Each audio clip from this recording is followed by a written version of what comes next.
अस्सलाम वालेकुम फ्रेंड्स। नाम है कौसर। कौसर नाम के मायने है जन्नत में दरिया। नाम है खतीजा। खतीजा नाम के मायने है काबिले एतबार। नाम है रिहा। रिहा नाम के मायने है ठंडी हवा।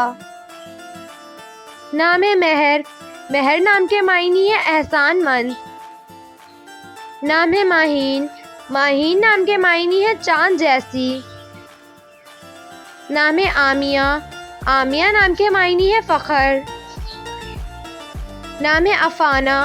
अफाना नाम के मायने है माफ़ करने वाली। नाम है अरूश। अरूश नाम के मायने है जन्नत का फरिश्ता। नाम है जमाइमा। जमाइमा नाम के मायने है एक ख़वातीन साथी का नाम। नाम है जवेरिया। जवेरिया नाम के मायने है खुशियाँ बांटने वाली। नाम है नौरा। नौरा नाम के मायने है शगुफ़ा फूल। नाम है सबीन। सबीन नाम के मायने है सुबह की ठंडी हवा। नाम है अर्शिया। अर्शिया नाम के मायने है अर्श पर रहने वाली। नाम है नरीता।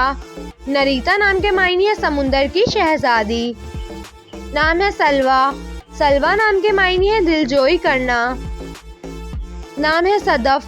सदफ नाम के मायने है मोती सीपी। नाम है हाजिबा। हाजिबा नाम के मायने है ख्याल रखने वाली। नाम है हरम। हरम नाम के मायने है नेक औरत।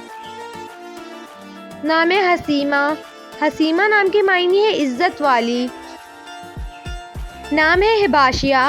हिबाशिया नाम के मायने है अकाब शाहीन। नाम है हसीबा। हसीबा नाम के मायने है मोहतरम मुअज़्ज़िज़। नाम है चंदीन। चंदीन नाम के मायने है ज़्यादा कसीर।